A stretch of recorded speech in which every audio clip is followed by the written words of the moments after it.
Keeping venomous reptiles is an unforgiving hobby, requiring proper training and lots of experience. One simple mistake can be the difference between life and death. Remember, the most venomous snake in the world is the one that just bit you. There are no venomous snakes with training wheels. Just because you see Viperkeeper handle snakes a certain way does not mean you should try it too.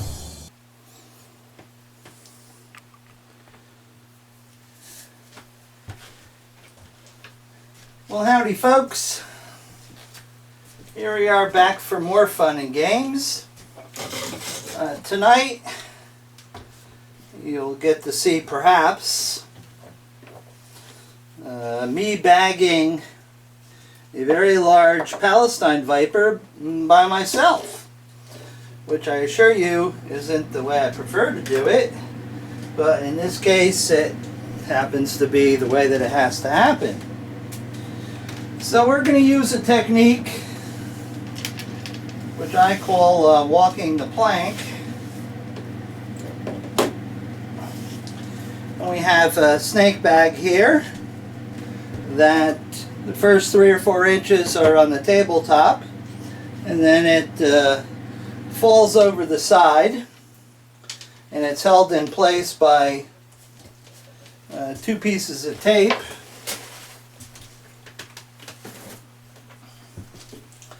And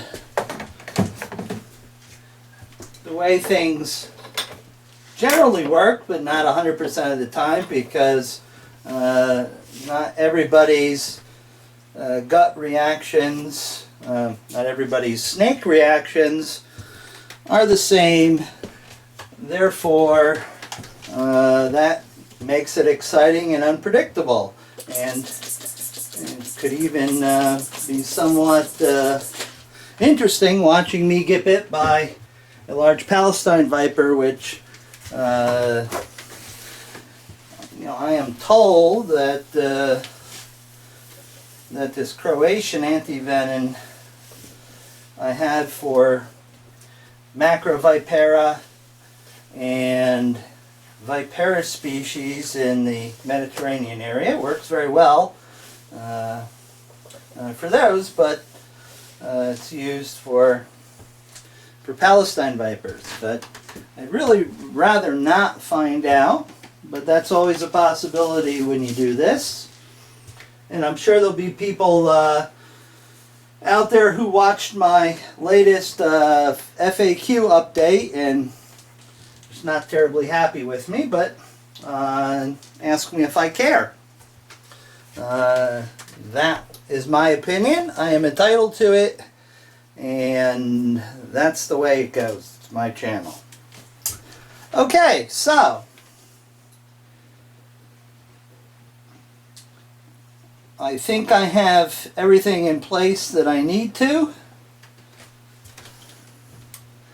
So let's give it a go. This guy is always a hungry fellow. As you will see here in a moment, he doesn't have an underweight problem.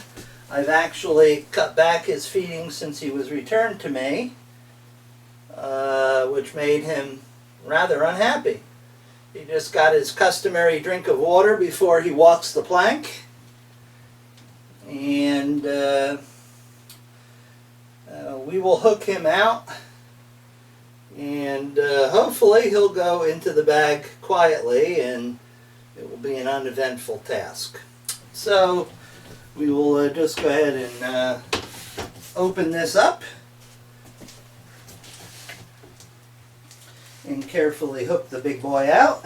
Hi, guy. Alright, come on, stop with the tail already. There you go. There you go.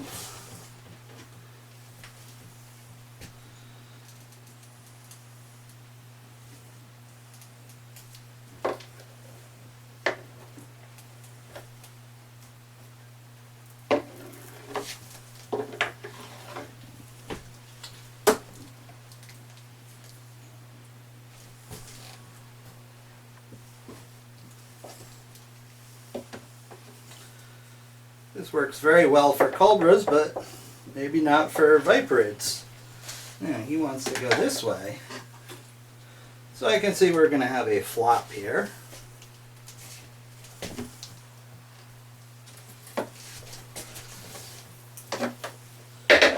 Maybe I should have thrown some litter in the bottom of the bag with some mice scent. That would have been something he may have been interested in visiting. No. He just doesn't want to go in Mr. Bat, so we might have to revise our technique.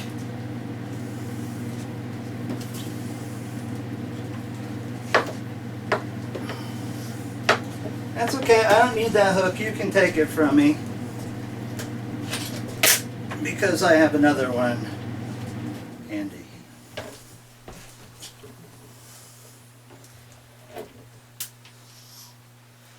Alright, now we got a little bit of the huffies and puffies.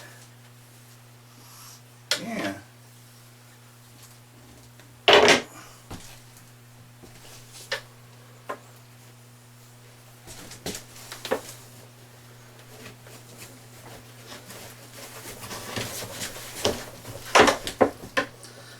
You didn't like that, did you?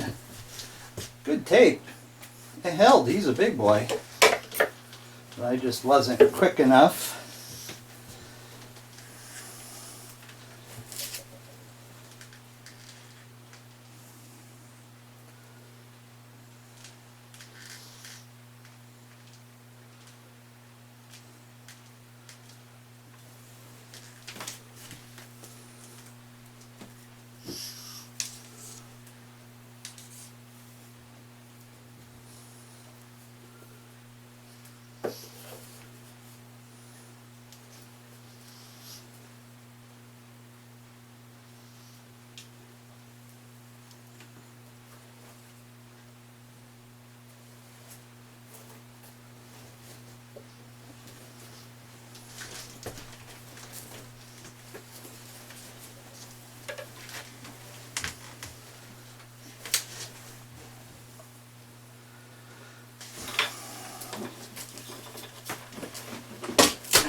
Now he's getting unruly.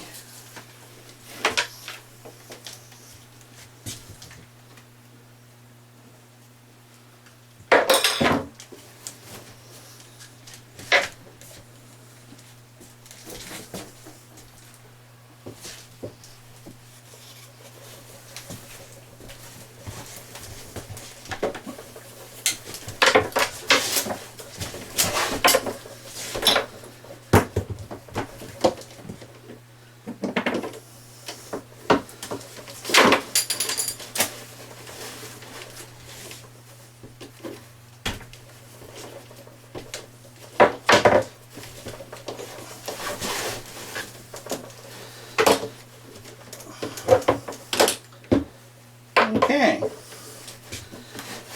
Now, get your head back down in the sack. See, now that's why you keep the hook there, so Mr. Head doesn't come up to visit you. Yeah, now he's really not happy. Now I'm sure blood python keepers in Canada could do this a whole lot faster and with a whole lot more skill, because working with blood pythons make you quite adept working with venomous, as I've been told. So, there we have it. We use a little bit of this to get the sweat off one's face. Now, all in all, that was not as bad as he could have perhaps made it. I'm very sorry for crushing your pointy little head. But it's better I do that than let you put the bite on me. Okay.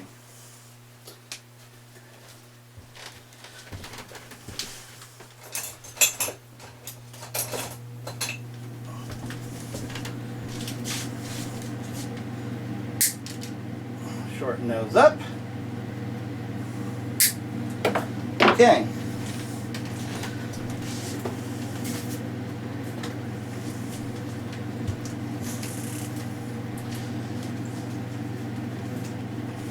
Inner bag, outer bag,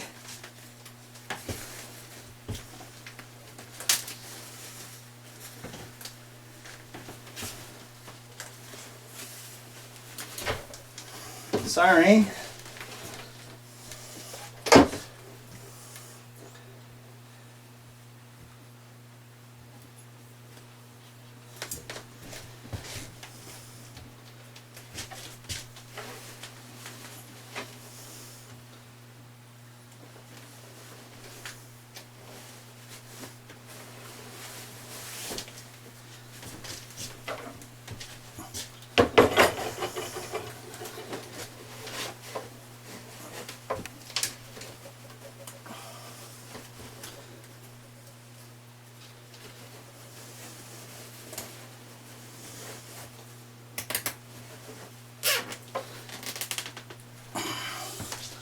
One, and I dropped the second one somewhere.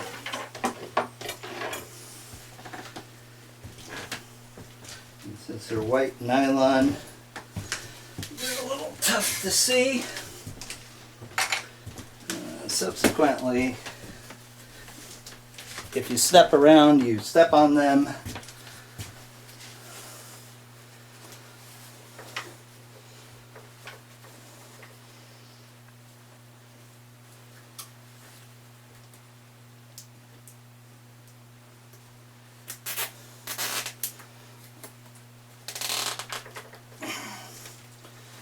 Okay, number two, and I folded it over just to make certain.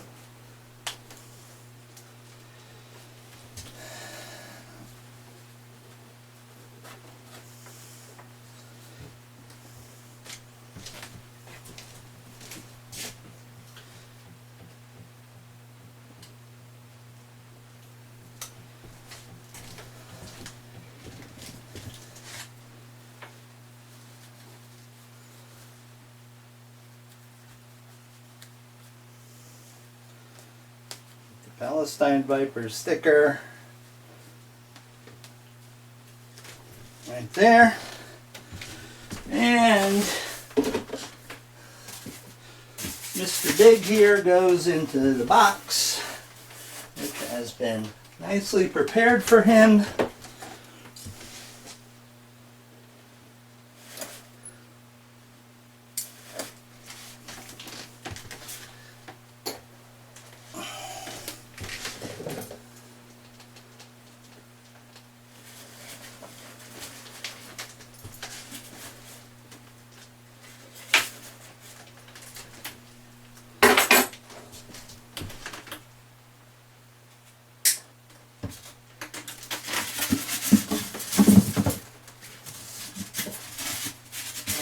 Okay, he's good. He will not go anywhere tonight.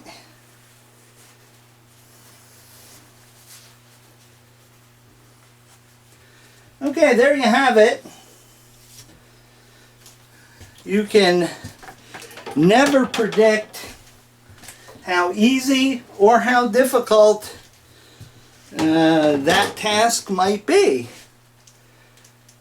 You know, I've had snakes that, you know, Bob's been over and he helps a lot with this particular task. He's come over and we're just dreading working with a particular animal, getting it into the bag and getting it closed up, and we save it for last, and invariably the snakes that come before it you know, practically kill us every turn of, you know, the bag. I mean, and then the one that we were expecting to cause us the most grief is a pussycat and goes in the bag. Now, all things equal, he wasn't a pisshead. He was perfectly okay. He didn't really start to hiss and get annoyed with me till the end. But he could have very well been nasty and striking and flailing, doing all sorts of evil things, but As we see, he was rather well behaved. Yeah, okay, he didn't want to go in the bag. Well, gee, there's a lot of things that I don't like to do, and, I try not to do it at the same time. I mean, can you, everybody knows, everybody who has children knows that sometimes getting that little sucker to change their diaper or put a shirt on or get them to do something can be holy hell. So this was really not too bad at all. Yes, it does cause me to sweat because a very dangerous snake, very bad hemorrhagic and neurotoxic venom, very low LD50, and generally a very foul temper. But the fact that it was a male probably was the saving grace, because at least estrogen was not in play. So that's pretty much it for that. And the other little goodies that need to get bagged up and put in the box are just little snakes, babies, and believe me, those can be a holy terror, but at least I can euplex them into a deli cup, so that makes it relatively simple. Alright, I hope you enjoyed that, and sorry I didn't get bit.